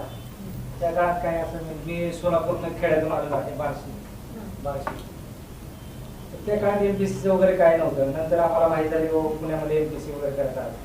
मग आमचे मित्र काही होते इथं. त्यानंतर गावाकडे त्यांनी आल्यानंतर सांगितलं की MPSC असे असते वगैरे असते. त्याप्रमाणे वाचायला चालू केलं. त्याच्या अगोदर मी 2 पुस्तकं वाचली होती. मला पुस्तक वाचण्याला खूप आहे, नॉलेज वगैरे. त्याच्यामध्ये एक श्रीमान योगी आहे, तुम्ही वाचला असेल तर सगळ्यांना माहीत असेल. श्रीमान योगी आणि नाजीवादाचा उदय असतो. हिटलर माहिती आहे का सगळ्यांना? हिटलर, हां, हे 2 गुरु आहेत माझे. बाकी कोणाला मानत नाही, तुम्हाला सांगतो. हां, देव वगैरे ते आपलं आपलं हे आहे. पण ते हिटलरच्या ह्याच्यामध्ये तुम्ही जर त्याचं कॅरेक्टर वाचलं तर त्याची चिकाटी आणि महत्वाकांक्षा इतकी मोठी आहे. दुसरं महायुद्ध संपल्यानंतर ज्यावेळेस त्याचे डोळे गेल्यानंतर मग त्यांनी त्याला नंतर त्याच्या सरकारविरुद्ध बंड केल्यानंतर 1923ला त्याला जेलमध्ये ठेवलं. जेलमध्ये त्यांनी माइंड कॉप म्हणून एक ग्रंथ लिहिला आहे, माझा लढा. त्या माझ्या लढ्यामध्ये त्यांनी सांगितलं की 1927ला काय करेल, 1930ला काय करेल, 1933ला काय करेल. अशाप्रमाणे 1933ला मी जर्मनीचा चान्सलर बनेन आणि 1945 पर्यंत जगावर राज्य करेल असं त्याने लिहून ठेवलं होतं त्यावेळेस. म्हणजे त्याची एक महत्वाकांक्षा, बाकी त्याची डार्क साईड ती आपण वेगळी करायची. तर ती महत्वाकांक्षा इतकी मोठी आहे की तो त्याप्रमाणे वागल्यामुळं, म्हणजे जर तुम्ही जर एम ठेवलं आहे आता मोठं व्हायचं, समजा एखादी पोस्ट काढायची तर तुम्ही आत्तापासून त्याच्यासाठी तयारी ठेवा. ते हिटलरसारखी एक महत्वाकांक्षा ठेवा. म्हणजे एखादं एक उदाहरण घ्यायचं असेल तर एखादी समजा एक 10 मजली इमारत बांधायची आहे, तर तिथे इंजिनियर काय करतो, पहिल्यांदा ते सॉइल टेस्टिंग करतो, त्यानंतर मग तिथे जमिनीवरती आराखडा तयार करतो, तिथून मग त्याच्यासाठी काय काय मटेरियल लागणार आहे ह्याचं सगळं स्केच तयार करतो आणि मग ती बिल्डिंग बांधतो. तसं तुम्हाला तुमचं एम ठरवलं किंवा मला हे बनायचं आहे तर त्या पहिल्यापासून तुम्ही त्या टार्गेट, त्या गोलला तुम्ही अचीव्ह करायसाठी ते पहिलं बेसिक तयार करायला लागतं. जर तसं केलं तर इमारत चांगली होईल, नाही तर मग तुम्हाला भूकंप घेऊन आला तर पडणार. त्याच्यामुळं एम महत्वाचं आहे. आणि त्याचं एक वाक्य आहे बघा, ज्याला जगायचं असेल त्याला झगडा करावा लागेल. म्हणजे कोणतीही पोस्ट ही तुम्हाला झगडा केल्याशिवाय, म्हणजे तुम्ही कष्ट केल्याशिवाय मिळणार नाही. आणि एक महाराजांचं वाक्य आहे, जे माणसे संकटे सहन करतात त्यांचाच भविष्यकाळ उज्ज्वल असतो. माणसाचं मोठेपण त्याच्या संकटे सोसण्यावर नसून, त्याचं कर्तव्यावर नसून संकटे सोसण्यावर. म्हणजे तुम्ही जेवढे संकटे म्हणजे हे कराल, संकटे सामना कराल, तेवढं तुम्हाला तुमचं गोल अचीव्ह होईल. तर ती 2 पुस्तकाचं हे घ्यायला त्यानंतर अभ्यासाला चालू केलं. 10वी नंतर मी स्टाफ सिलेक्शन आणि त्यावेळेस निवड मंडळ होतं, मंत्रालयाने क्लार्क असायचे. 10वी नंतर 2 पोस्ट निघाल्या होत्या. तर त्या काळात कसं 3000 रुपये पगार असायचे, माहिती आहे तुम्हाला, बेसिक. त्यामुळे तो तुम्ही म्हणतात ना की परिस्थिती तुम्ही सांभाळ कशी हँडल करताना ह्याच्यावर तुमचं जास्त चालतं. अभ्यास काय असे तुम्हाला तुमचं रिटर्नमध्ये गेलं असेल सगळं, फिजिकल तुमच्या इकडं असतं, फक्त इंटरव्ह्यू तुम्हाला ॲज अ पर्सन म्हणजे तुम्हाला चेक करत असतं. त्यामुळे बनाव न करता जे काय आहे ॲज इट इज समोर ठेवायला, नॅचरल जसं प्रेझेंट व्हा तुम्ही त्यांच्यासमोर. आणि PR म्हणजे पब्लिक रिलेशन. साहेब मग अशी PR हा म्हणजे मला वाटतं सेक्रेटरीच्या बघत होते, पब्लिक रिलेशन म्हणजे नागरिकांशी संबंध असं. जास्त तुम्ही ट्रेनिंग तुम्हाला या गोष्टी तिथे असतात ना. फिजिकल सेट तुमचं मेंटली पण आहे, सायकोलॉजी शिकवतात, त्याच्यामुळे कंट्रोल होतो माणूस. म्हणजे आपल्याला आता समजा एखाद्या हाताला लागलं असं म्हणतो, पण समोर जर हात पाय कापले वेगळे तुकडे बघून सुद्धा तुम्ही जर शांतपणे बसता आणि ते सगळं करताय विसरून घरी जाऊन जेवताय, मग ती तुमची जी मेंटॅलिटी तुम्हाला आहे ना ते तुम्हाला बनवते. तुम्हाला फिजिकल ज्याचं चांगलं आहे ना तो माणूस तो मेंटली तयार होतो. हळवं मन जास्त राहत नाही. प्रत्येकाच्यामध्ये हळवं मन असतं, पण तुम्ही जेव्हा ही परिस्थिती फेस करताना त्यामध्ये मन कुठं तुम्ही थोडंसं कठोर बनतं, मग तुम्ही फेस करायला चालू करता. किंवा समजा एखाद्या 4-5 वर्षाच्या मुलीवर बलात्कार झाला असेल तर तुमची भावना काय असेल मला सांगा. समोर जर आरोपी बघितला 40 आणि 50 वर्षाचा आणि 5 वर्षाची मुलगी जर तुम्हाला तडफडत अशी एखाद्या स्टेशनवर पडलेली आहे, असं वाटलं की घ्यावं आणि गोळ्या इथंच मारायला सगळ्या, म्हणजे ती मानसिकता असते. पण शेवटी कायदा कसा आहे बघा, त्याला मला वाटतं की बाबा बस आरोपीला की बस बाबा पाणी, म्हणजे तेवढी तुमची मानसिकता सहनशीलता तुमची चांगली पाहिजे. म्हणजे कायदा शेवटी त्याला शिक्षा द्यायला आहे, सगळं आपली न्यायव्यवस्था बसलेली आहे, पण तुम्हाला ती परिस्थिती, कारण अख्खं पब्लिक त्याच्या अंगात तुटून पडायला रिकाम असते धरून चला. कारण ज्याच्या घरात ती वाईट घटना घडली तो कधी शांत बसणार नाही, कुणी बसणार नाही, आपणही बसणार नाही कारण आपल्या घरात. पण ते पब्लिक तुम्ही कसं हँडल करता आणि बाकीचं तुम्ही कायदा कसा तिथं अप्लाय करता व्यवस्थित, हे तुमचं व्यक्तिमत्व तुम्हाला सांगते तुम्ही कसं बनतं स्वतः. मी उठलं मी धडाधड मारायला चालू केलं, चालेल का हा विषय. राग मलाही आहे, नाही असं नाही, कारण मी त्या बाळात तडफडत बघितले. म्हणजे एक हाडोसाचा किस्सा सांगते. 5 वर्षाची मुलगी होती, मी फक्त ट्रेनिंग करून आले आणि 4-5 दिवस झाले होते आणि काहीच मला अनुभव नव्हता. तिथं एवढं फक्त तिथं तुम्हाला शिकवलं जातं फेरी पास आणि जे असेल ते तुमचं ग्राउंड असतं. 5 वर्षाच्या मुलीवर एका 40 वर्षाच्या माणसाने रेप केला होता. अक्षरशः तिला अशी मारली होती की म्हणजे भिंतीला डोकं आपटून मारलं होतं. पूर्ण खरबरीत भिंत असं तशी होती, तसं मारलं होतं. तिची नखं घेतली होती धरून दगडांनी. म्हणजे तो दारूत नशेत होता तो, मग ते नशेत होतं. मग आणि त्या माणसाने काय केलं, सगळा हा पूर्ण अख्खा अटेम्प्ट झाल्यानंतर त्याला ह्याच्यामध्ये ब्लँकेटमध्ये गुंडा आणि पोलिसांना घेऊन आला. बघा वरनं खाली पडल्यामुळे चॉकलेट खाताना आणि समोर घेऊन आला. मग सांगा पोलिसांनी आरोपी कसा ओळखायचा? ज्यानं केले तो समोर घेऊन आला ना, मग आम्ही त्याच्यावर संशय घेऊ का लगेच? म्हणजे लोकांचं म्हणणं असं की पोलिसांचा संशय वृत्ती आहे, संशय स्वभाव आहे. आमचा बेसच मुळात शक आहे. शक की बुनियाद पे हम जे काय आम्ही असं ते करू, तपास असो चांगलं वाईट आम्ही आम्हाला खरं काही महत्त्वाचं आहे. फिर्यादी की आरोपी आमच्यासाठी महत्त्वाचं नाही, खरं आमच्यासाठी महत्त्वाचं आहे. मग जर आम्ही त्याला क्रॉस चेकला तो काय म्हणणार, बघा मी घेऊन आले मलाच विचारत पडेल. शेवटी पोलिसांचं काम आहे ते करणं. त्यामुळे पोलिसांबद्दल चुकीची इमेज बनवू नका. पण त्याने ते नंतर ते कसं असते, थोडं मुलगी 5 दिवस जो म्हणजे बेशुद्ध होती, ती नंतर शुद्धीत आली, तिने हळूहळू प्रकार सांगितला. पण तोपर्यंत आरोपी तोच हे कळालं होतं CCTV बाकीच्या गोष्टींवरून. पण असा विषय असतो. मग तेव्हा ती मानसिकता, तेव्हा तर मी फक्त पहिल्यांदा मुलगीला बघितलं तडपडत आणि 2 उलट्या केल्या. कारण ते कधीच आपण प्रॅक्टिकल अशा गोष्टी बघत नाही. विचारसुद्धा आपल्या एवढं वाईट समाज असेल असं वाटत नाही. आपल्याला काय वाटते आपण चांगला आहे, सगळे लोक चांगले चला हा का वाईट असेल हे का वाईट. नंतर घडल्यावर कळतं अरे असं निघालं का, वाटलंच नाही. म्हणजे हा विषय असतो. त्यामुळे आपण सांगतो आपण सगळं चांगलंच बघतो, पण तसं नसते. त्यामुळं दोन्ही बाजूने विचार करून पाय ठेवत चला. कुणावरही आंधळा विश्वास ठेवू नका.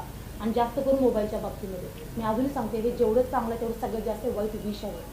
लक्षात घ्या, तुमचा एक छोटासा टिक हा सुद्धा तुम्हाला खूप नुकसानकारक आहे. कारण इथं केलेलं कुठंही जात नाही, कायमस्वरूपी सेव्ह राहतं. हे कायम लक्षात ठेवा, कुठंच जात नाही. कुणाशी नवरा असो, मित्र असो, मैत्रीण असो, आई कुणाशी बोलताना, काही गोष्टी करताना, कुठलेही फोटो शेअर करताना फार विचार करून करायचा. भविष्यात कधी परिस्थिती बदलेल, वेळ बदलेल, माणसाचं मन कधी बदलेल हे तुम्ही नाही सांगू शकत. प्रत्येक वेळी माणसं एकसारखीच राहतील असं नाही, कारण माणसाची ती वृत्ती नाही. माणसाची प्रवृत्ती बदलत राहते वेळेनुसार परिस्थिती. त्यामुळे ते गोष्ट समजून घ्या आणि मगच तुमचा काय असतो तो ॲक्ट करा. आयुष्यभर तुम्हाला पश्चाताप करायची वेळ असं कुठलंही कृत्य करू नका. प्रत्येक गोष्ट मर्यादेमध्ये चांगली वाटते, मर्यादेच्या बाहेर ते विष असते. त्यामुळे कायम गोष्टी लक्षात ठेवा. अभ्यासापुरता चांगल्या गोष्टी तेवढ्याच मी म्हटलं, ज्यांना वाटते ना मोबाईल नाही टाळत आहेत त्यांनी छोटा फोन वापरा, फक्त कम्युनिकेशन करता. पण बाकीच्या गोष्टी टाळा. कंट्रोल जेवढं स्वतः कराल ना तेवढं तुम्ही लाईफ तुमची चांगलं ठेवा. प्रत्येक गोष्ट माहिती आहे तुम्हाला. तुमचे आता हे मोबाईल आहे, तुमच्या इथून 5 वर्षाचं रेकॉर्ड सगळं डाटा आपल्याकडे आहे आमच्याकडे. म्हणजे आम्ही काढू शकतो. तुम्ही व्हॉट्सअपला काय मेसेज केला आहे, काय सेंड केलं, तुम्ही फोटो बिटो सगळं याच्यामध्ये निघतं. लक्षात आपल्याकडे तसेच हे आहे, लॅब आहे. त्याच्यामुळं असं कुठलाही हे नाही. आता समजा काय फोटो आले तुम्ही डिलीट केले असतील तर आत्तापुरतं डिलीट झाले तुमच्या ह्याच्यातून. तुमचे आमचं सर्व्हर आहे, त्या सर्व्हरमध्ये सगळं पूर्ण दिसणार. किती फॉर्मॅट करा, किती फॉर्मॅट रेकॉर्ड तुम्हाला ते करा. आता एक ह्याचे अर्णब गोस्वामीचं माहिती आहे का तुम्हाला? अर्णब गोस्वामीची केस झाली होती 2016चे, त्याचे चार्ट आहे मिळालेले. म्हणजे पुलगामा हत्या झाली होती, पुलगामा आता अटॅक झाला होता. त्याच्या अगोदर त्यांनी चार्ट केलं ते एक मंत्र्यांमध्ये घटना उद्या घडणार आहे, त्यामुळे ते सुद्धा सगळं आपण काढलेलं आहे. म्हणजे असं कुठं नाही आहे की काढू शकत नाही. प्रत्येक गोष्ट आहे लक्षात. पण तर मॅडमने सांगितलं तो वापर खूप आहे आमच्याकडे. आता असे खूप केसेस आले आहेत, 2-3 केसेस तर आताचे आहेत करंटमध्ये. एक तर आता ते स्वीट नाव नाही सांगायचं फिरदीचं, तो कोल्हापूरचे चांगले नामांकित आहेत ते माहीत नाही मला माहिती. ती केस आली आहे आपल्याकडे. त्या केसमध्ये 2016 पासूनचे सगळे रेकॉर्ड आहेत, ते रेकॉर्ड आम्ही काढले. तर ते असे वेगळे रेकॉर्ड आहेत. म्हणजे असं वाटणार नाही तुम्हाला समोर की बाबा हे असे घडू शकतं. कोर्टामध्ये जास्त टेक्निकल एव्हिडन्स चालतो धरून चला. माणसं बदलतील पण CCTV, मोबाईल म्हणा, ज्या काही ह्या गोष्टी बदलत नाहीत कधी, कारण टेक्निकल एव्हिडन्स आणि त्याला चॅलेंज नाही आहे. लक्षात घ्या. त्यामुळं या गोष्टींपासून होईल तेवढे लांब राहा. इव्हन ज्यानं तक्रार दिली तो सुद्धा बदलेल. मी समजा उद्या तर मी सुद्धा भविष्यात बदलेन की मला तक्रार मी खोटी दिली, पोलीस म्हणले, काही म्हणेल लोक की हिने दबाव दिला, काही म्हणेल. पण तुमचा मोबाईल बदलणार नाही, तुमचं CCTV फुटेज असेल, मला काही असेल, हे बदलत नाही. टेक्निकल एव्हिडन्सला कुठेही चॅलेंज नाही, तो त्याच्यावर सगळी केस चालते. म्हणजे असा विषय. त्यामुळे याच्यामध्ये जास्त अडकून स्वतःचं आयुष्य बर्बाद करू नका. थोड्या वेळची तुम्हाला ती आपली चालते आपलं एंटरटेनमेंट, पण आयुष्यभराची सजा होऊन जाते. त्यामुळे थोडंसं त्याच्यापासून जपून राहा. 10 वेळा सांगते, मोबाईलपासून होईल तेवढं लांब राहा. ॲटलीस्ट MPSC मुलांनी तरी खरंच राहा करायचं असेल. आणि बोलायला शिका. जो पण तुम्ही बोलणार नाही तो पण समोरच्याला कळणार नाही. काय म्हणते, जो पण रडत नाही तो पण आई सुद्धा बाळ दूध पाजत नाही. तिला वाटते बाळ खेळते खेळते खेळते, पण जेव्हा बाळ रडते तेव्हा तिला कळते की त्याला गरज आहे भूक लागली. तसं आहे, जो तुम्ही बोलणार नाही तो पण समोरच्याला कळणार नाही की तुम्हाला काय हवं आहे. त्यामुळे बोलायला शिका. चांगला असो, वाईट असो, त्रास असो, काही असून बोलायला शिका. जास्त महिला आपल्या आतल्या दाबाची खूप सवय असते. पुरुषांनी गैरसमज करू नये मुलांनी, पण थोडं बोलायला शिका. आपला फ्रेंड सर्कल फार कमी असतो, कारण आपण म्हणतो की आपला बंधन आहेत फार, त्यामुळे आपण आपला मित्रपरिवार कमी ठेवतो सुरुवातीपासून घरातल्यापासून. त्यामुळे बोलायला व्यक्त व्हायला आपल्याला लोक फार कमी असतात. मुलं 10-15 मुलांचा ग्रुप होईल कदाचित, पण मुलींचा एक दुसरी मैत्रीण असेल तर ती पण नाही, तर मग संपलं घरच्या पुरतं माणूस, किंवा बहीण असेल एखाद्याला सांगितलं तेवढं. त्यामुळे आपलं सर्कल फार कमी असतं. त्यामुळे एखाद्या आयुष्यात म्हणून म्हणते की चांगलं एखादं असं बनवा की आयुष्यभर तुम्हाला तुमच्या पाठीशी, चांगलं असो वाईट असो, वाईट वेळेस तुम्हाला चांगल्या आणि चांगल्या वेळेस तुमचे सपोर्ट करायला माणूस असेल, पण एखादा माणूस आयुष्यात ठेवा तुम्ही असेल.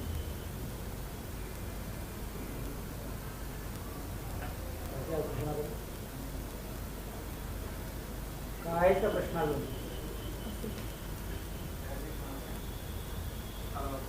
सर दिल्लीमध्ये एक केस झाली होती. एक सरदार मुलगा होता, ते सिग्नलवरती थांबले होते, तर त्या एका मुलीला त्याचा हँडल लागला. त्या मुलीने असं व्हिडिओमध्ये म्हणले सुद्धा, आणि त्याचं नाव त्यांनी पोस्ट केली की यांनी मला हॅरेस केलंय, अब्यूज केलंय असं करून. त्या मुलाला ऑलमोस्ट कितीतरी वर्षाची अशी शिक्षा झाली. ती मुलगी येणाऱ्या वर्षी निघून गेली. अशी मुलांसाठी काही हे नाहीये की तो जो पण बरोबर आहे, प्रश्न बरोबर आहे. पण लक्षात घ्या, कुणी काय एखाद्याने तक्रार दिली तर आपल्याकडे 3-4 प्रकार आहेत त्याच्यामध्ये.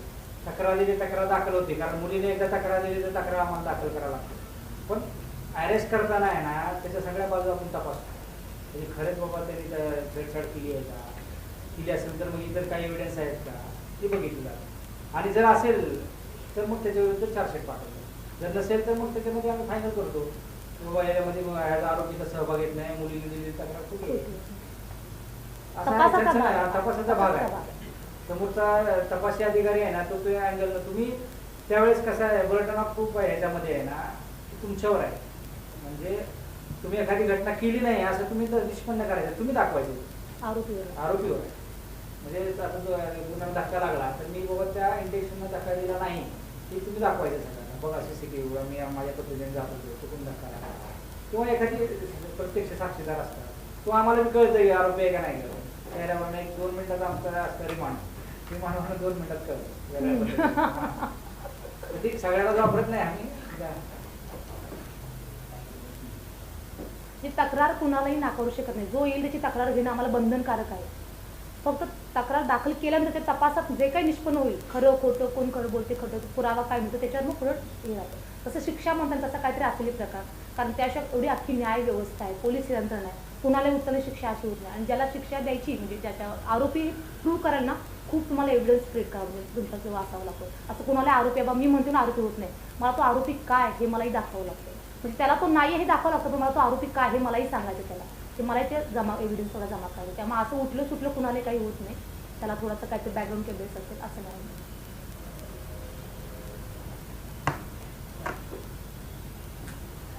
पोलीस भरतीबद्दल होतं, म्हणजे आपण बरेच दिवस झाला असं बघतो की आता GR निघेल म्हणून GR निघेल, तर त्याबद्दल काय सांगाल?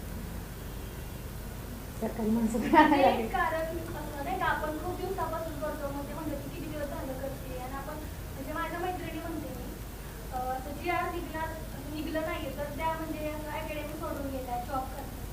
मग तुम्ही असं काय सांगाल की कधी निघेल GR वगैरे? बघा, ते सरकारचा हा प्रश्न, हा आमच्या तरी आपल्याला काही देत नाही की भरती कधी निघेल म्हणायचं, किती निघेल, काय चालेल.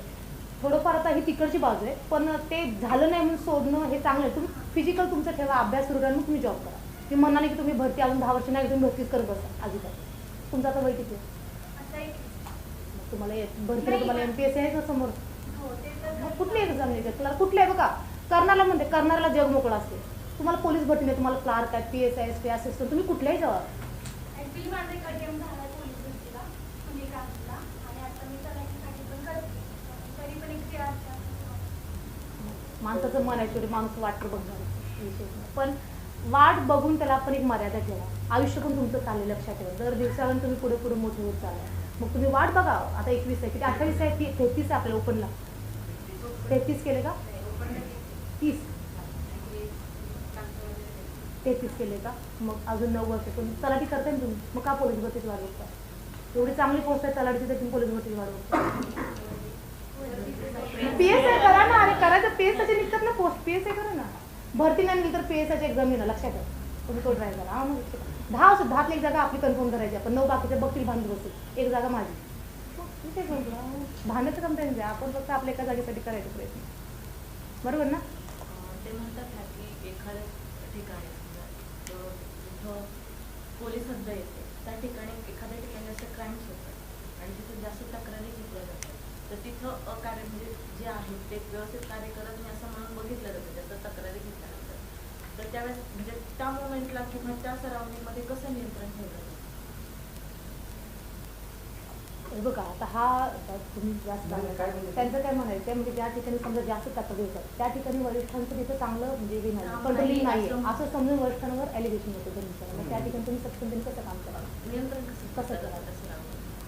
वरिष्ठ द्यायचं का नाही हा सरकारचा प्रश्न आहे आणि खरं प्रत्येकाने आहे ना आपलं स्वतःचं काम करणं गरजेचं आहे. परंतु त्यांना जर एखादा स्टाफ किंवा आपल्या हाताखालील अधिकारी जर निर्णय घ्यायची क्षमता किंवा वापरण्याची क्षमता असेल, तेवढा तो सक्षम असेल तर खालचा स्टाफ काम करू शकतो. एखाद्या ठिकाणी नाही करत असेल तर मग ते आमच्या ह्याच्यामध्ये बी काय करतात, मग वरिष्ठ ते ऑब्झर्वेशन करतात. जर समजा करत असेल तर मग त्यांची 3 महिन्यात 6 महिन्यात बदली झाली, बदली करून टाकतात दुसरा अधिकारी. पण प्रत्येकाने काम करायला पाहिजे. आमच्या खात्यात बी काय आता कसं आहे 5 कोटी सारखे नाही लक्षात घ्या. काय वेळेस असं एवढं बघा, ह्याच्यामध्ये आता महाराष्ट्राची लोकसंख्या 7 कोटी 11 कोटी झालेली आहे, पण आमची लोकसंख्या वाढली नाही, 3 लाखच आहे. म्हणजे आता माझ्याकडे इथं 6 लाख आहे स्वारगेटमध्ये, 6 लाख लोकांसाठी फक्त 100 लोक आहेत माझ्या.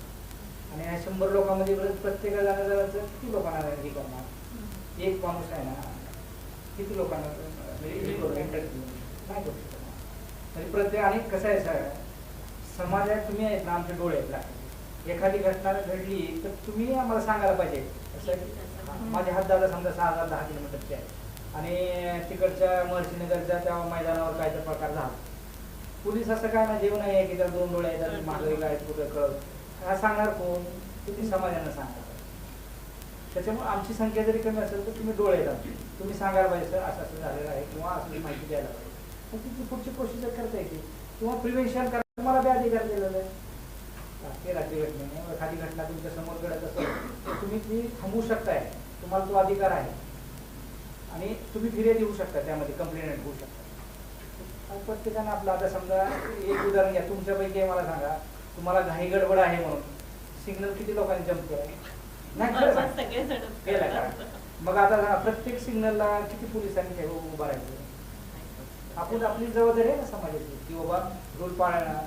तुम्ही हेच गेले ना दुबईमध्ये किंवा बाहेरच्या देशात गेले स्वतः रूल पाळता का नाही लोक? तसं भारतात ना आपण बाबा आपला भारत देश आहे, आपण स्वतः करायला पाहिजे की बाबा आपण समजा सिग्नल आहे आता थांबा 5 मिनिटं कुठं जाणार आहे तुम्ही, 10 मिनिटाचा फरक पडेल. पण त्या सिग्नलवर पोलीस नाही म्हणून तुम्ही मग काय करणार? ही जबाबदारी समाजाची